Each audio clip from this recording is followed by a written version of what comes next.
Merci, Monsieur le Président. Alors, juste sur la question de la procédure, je voudrais simplement rappeler qu'ici sont en jeu deux principes assez fondamentaux du fonctionnement de ce Parlement. C'est d'une part la liberté des groupes politiques de déposer des textes, et le nôtre, celui que je vais présenter, a été déposé début mars. Et deuxièmement, deuxième principe fondamental du fonctionnement de ce Parlement, c'est en effet l'existence d'une majorité et d'une minorité. Voilà. Alors, sur le fond, je ne serai pas complètement exhaustif dans la présentation de ce texte, puisque j'ai déjà eu l'occasion d'en présenter plusieurs éléments lors des auditions que nous avons eues sur ce thème le 2 mars dernier. Et d'autres éléments font par ailleurs actuellement l'objet d'amendements que nous discutons pour le moment et sur lesquels nous aurons l'occasion de revenir ultérieurement, puisque nous sommes ici au début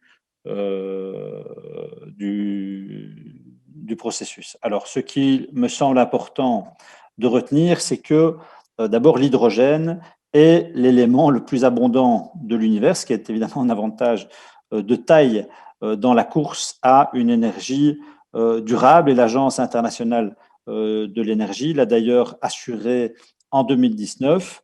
L'hydrogène doit jouer un rôle clé dans la transition énergétique, et je me réjouis d'ores et déjà que l'ensemble des partis manifestement partagent a priori cette idée.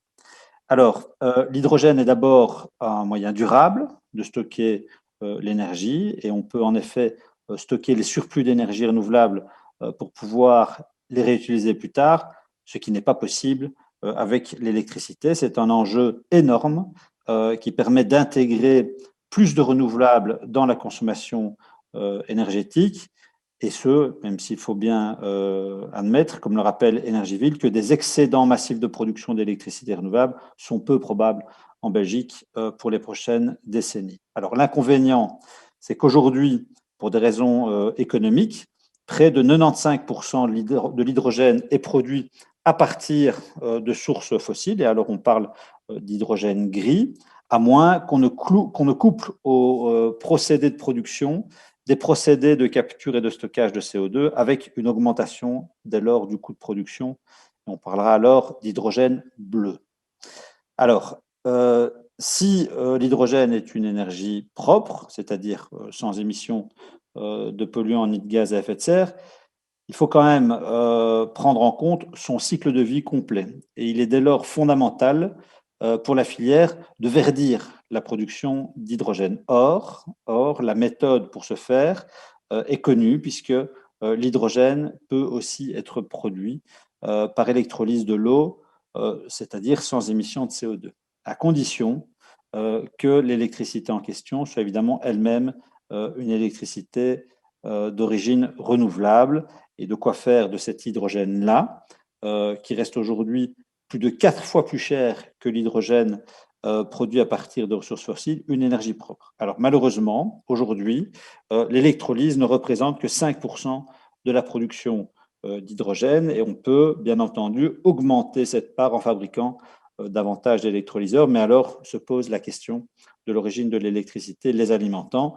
Il faut qu'elle-même soit d'origine renouvelable. Donc, je répète l'importance d'envisager l'ensemble du cycle de production. Alors, l'idée serait bien entendu d'accroître la quantité d'énergie renouvelable dans le mix énergétique de notre pays, mais cet enjeu dépasse le seul cadre de la filière hydrogène. Et dans tous les cas, il faut bien avoir en tête que remplacer des combustibles d'origine fossile par de l'hydrogène produit par électrolyse imposera une augmentation de la production électrique globale. Alors, je ne rentrerai pas dans les détails à ce stade de nos discussions, puisque nous tâcherons d'amender au mieux notre texte, mais notre objectif serait notamment, en l'occurrence, de prendre des mesures pour montrer comment justement on peut passer graduellement de la situation actuelle, avec majoritairement de l'hydrogène gris, à un avenir où seul l'hydrogène vert sera utilisé. Et alors, il y aura forcément une phase de transition durant laquelle différentes formes d'hydrogène à faible teneur en carbone joueront un rôle temporaire, un rôle de transition. On aura l'occasion évidemment d'en discuter. Quoi qu'il en soit, c'est à nous à saisir l'occasion des plans de relance pour produire de façon durable une énergie non polluante et qui, à l'avenir, pourrait donc largement se substituer aux hydrocarbures émetteurs de CO2.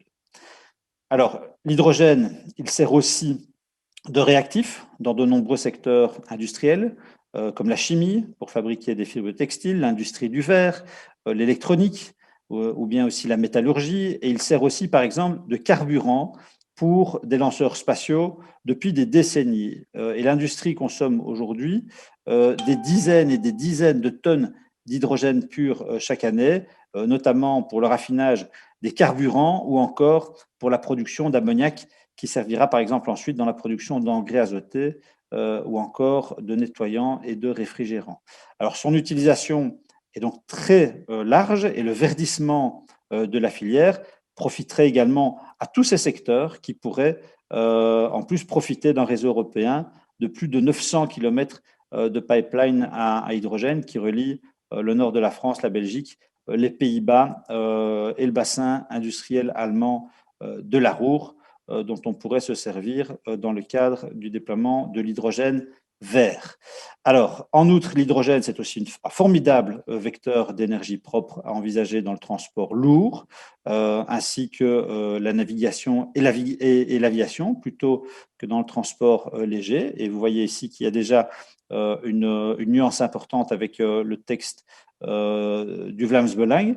Alors, c'est peut-être pas suffisamment clair à ce stade-ci dans notre texte, mais encore une fois, nous travaillons sur des amendements pour éviter toute ambiguïté. Alors, l'Union européenne représenterait, dans le contexte industriel, somme toute environ 9% de la demande mondiale actuelle d'hydrogène.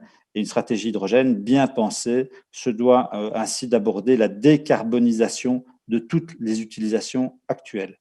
Et c'est dans ce sens, d'ailleurs, chers collègues, que le Green Deal a identifié comme priorité le développement de technologies et d'applications commerciales de l'hydrogène vert. Ces objectifs ont été concrétisés à travers la stratégie hydrogène pour l'Union européenne l'année dernière. Avec cette stratégie, l'Europe entend faire de l'hydrogène une importante source d'énergie à l'horizon 2050 et d'ici là, ce gaz devrait représenter, selon l'Europe, entre 12 et 14% du bouquet énergétique européen.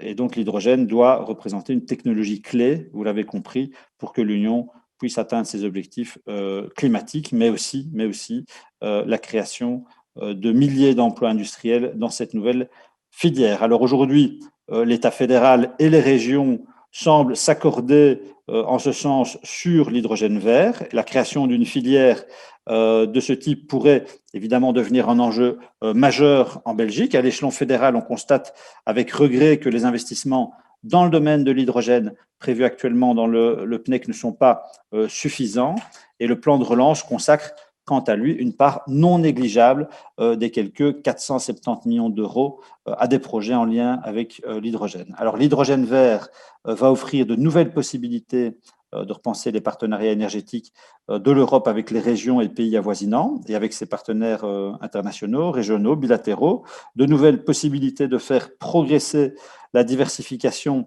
des approvisionnements et de contribuer à la conception de chaînes d'approvisionnement stables et sûres. Et vous savez à quel point c'est important d'un point de vue géostratégique. Alors, parallèlement, il faudra qu'une vraie stratégie belge soit rapidement mise en place, à l'instar de celle qui a été mise sur pied par nos voisins. Notre pays doit s'illustrer lui aussi en matière d'hydrogène dans la mesure où ce gaz, et on l'a tous compris, occupera une place vraiment importante dans le mix énergétique mondial. L'hydrogène étant accessible partout dans le monde et étant exploité localement, il permettra d'éviter d'avoir à acheter encore beaucoup de gaz ou de pétrole, par exemple, au Moyen-Orient, et donc de relocaliser effectivement tout un ensemble d'emplois. Alors, je termine sur un dernier point. Il est clair que l'hydrogène vert bénéficie depuis quelques mois, voire quelques années, d'une dynamique politique et commerciale qui est vraiment intéressante. Le moment est donc venu pour nous d'intensifier les technologies et de réduire les coûts pour permettre à l'hydrogène d'être largement utilisé. Les demandes adressées au gouvernement fédéral dans le cadre de notre texte, de notre résolution, doivent évidemment nous permettre de profiter pleinement de cette dynamique croissante pour créer un avenir énergétique propre, sûr et abordable. Et c'est d'ailleurs tout l'enjeu de notre texte, et je ne manquerai pas de revenir plus en détail ultérieurement sur nos demandes, lesquelles font donc actuellement l'objet d'amendements. Je vous remercie, chers collègues. Merci, Monsieur le Président. En fait, je crois qu'on doit avoir en permanence le souci de l'efficience de notre travail dans cette commission. Je ne crois pas utile, en tout cas en ce qui concerne mon texte, d'engager maintenant la discussion générale compte tenu des amendements qui doivent encore être introduits. Donc je crois beaucoup plus intelligent d'avoir une discussion sur un texte qui aura fait déjà l'objet des amendements que nous vous proposerons. Donc voilà, en ce qui nous concerne, il ne s'agit pas évidemment de perdre du temps. Nous ne déposons pas un texte comme celui-là pour perdre du temps. Nous avons envie d'avancer rapidement, mais nous ne voulons pas non plus confondre vitesse et précipitation. Donc, travaillons avec ordre et méthode pour arriver au résultat le plus efficient possible. Quant au texte du Vlaams-Belang, vous l'avez dit, Monsieur le Président, et ça a été dit aussi par la collègue d'Éric, il y a encore toute une série de questions et celle de la répartition des compétences n'est pas la moindre, mais il y en a d'autres.